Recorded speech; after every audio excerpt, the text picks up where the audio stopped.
한덕수 국무총리와 조태용 국정원장은 헌법재판소에서 계엄 전 국무회의에 대해 이렇게 말했습니다. 홍상의 국무회의와는 달랐고 또 형식적인 또 실체적인 흠결이 있었다고 생각합니다. 증인을 포함한 참석한 사람들은 전부 비상계엄에 관해 반대하거나 우려를 표시했습니까? 그렇습니다. 하지만 홍장원 전 국정원 1차장은 이런 말로 책임을 피할 수는 없다고 했습니다. 비상국무회의가 요건을 갖추지 못했으면 거기에 참석했던 많은 분들은 총리가 아닌 것이고 장관이 아닌 것인가요? 아무리 대통령이 최종 결정권자라 하더라도 계엄을 막기 위해 더 적극적으로 나섰어야 했다는 겁니다. 우려를 표명했다. 이게 내란의 동조입니까? 방조입니까? 예를 들어서 이런 부분에 대해서 우리가 조금 짚고 넘어갈 필요가 있다. 이제는 왜? 이제 기준점이 생겼으니까. 윤 전 대통령이 최근 대통령이 되면 사람을 쓸 때 충성심을 보라고 했다는 보도에 대해서는 곽종근 전 특전사령관 질문에 답부터 해야 한다고 했습니다. 대통령님께서 충성이라는 부분을 강조하시기 위해서는 이 질문에 답하셔야 합니다. 곽종근 전 특전사령관이 대통령님, 그날 밤 정녕 저에게 의사당의 의원들을 끄집어내라고 지시한 적이 없으십니까? 답변하셔야 된다고 봅니다. 지난해 12월 3일 계엄 당일로 돌아가 윤 전 대통령의 전화를 받는다면 무슨 말을 하고 싶냐는 질문에는 이렇게 답했습니다. 생각 같으면 왜 그러세요? 아마 그렇게 말씀 못 드렸을 것 같고요. 뭐 예를 들면 지금 그럼 누구를 잡으라는 말씀이십니까? 정도는 한번 좀 여쭤볼 수 있겠다는 생각이 드는데 그때 감정이 섞여서 말씀하셨던 그 목소리가 생생하게 기억이 나죠. 홍 전 차장은 최근 내란죄 재판에서 윤 전 대통령이 홍장원 말은 새빨간 거짓말이라고 한 것에 대해서는 일반인이 형사재판에 나가서 무슨 말을 하든 크게 관심 가질 것은 아니라고 했습니다. MBC 뉴스 이일입니다. 검찰은 지난해 12월 홍장원 전 국정원 1차장을 조사하면서 자술서 형식의 메모를 확보했습니다. 모두 넉 장입니다. 홍 전 차장은 12.3 비상계엄 야간에 있었던 만화 같은 일들을 말씀드리고자 한다며 그날 대통령에게 2번 전화 왔고 1번 전화를 드렸다고 메모를 시작했습니다. 오후 10시 53분 걸려온 두 번째 전화에 대해 봤지 비상계엄 발표하는 거 이번 기회에 다 잡아들여 싹 다 정리해 국정원에도 대공수사권 줄 테니 우선 방첩사를 도와 지원해 자금이면 자금, 인력이면 인력, 무조건 도와라는 윤석열 대통령의 지시사항을 꼼꼼히 적었습니다. 이후 여인형 전 방첩사령관과 통화 내용도 기록했습니다. 홍 전 차장이 대통령 전화 받았어, 방첩사를 지원해주래라고 하자 여 전 사령관이 이걸 도와달라, 저희 체포조가 나갔는데 소재 파악이 안 된다, 명단을 불러드리겠다, 시간이 없다, 그냥 불러드리겠다고 했다는 겁니다.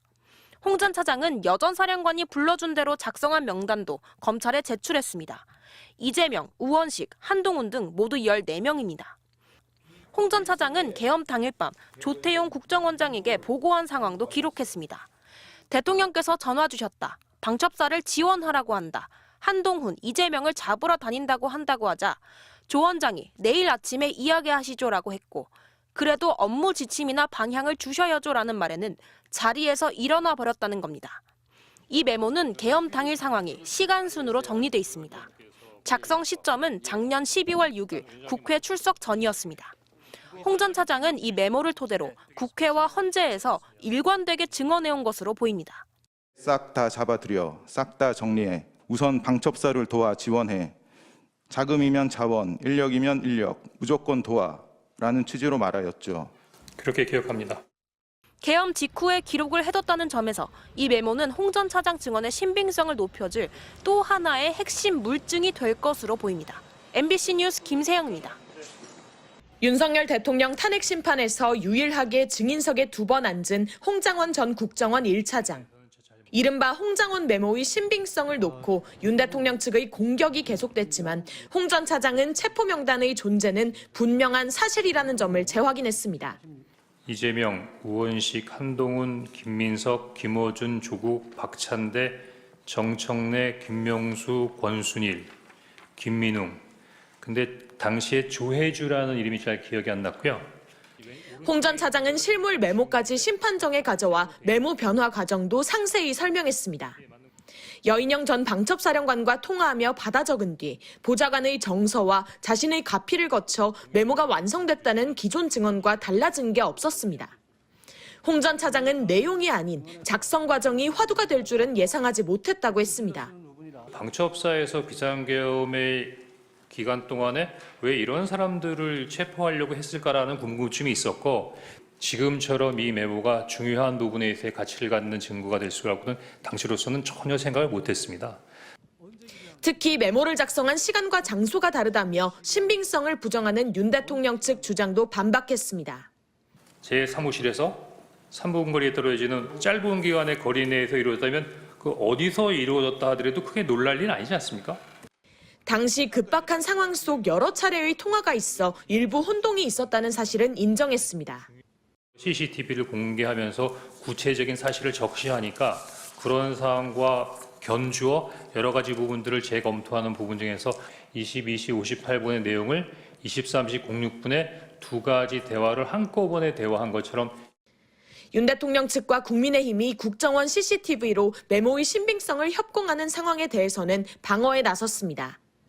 체포 명단에 대한 홍 전 차장과 다른 관련자들의 일관된 진술 등을 종합할 때 윤 대통령 측의 집요한 공격이 재판 결과에 미칠 영향은 미미하다는 관측이 지배적입니다. MBC 뉴스 구나연입니다.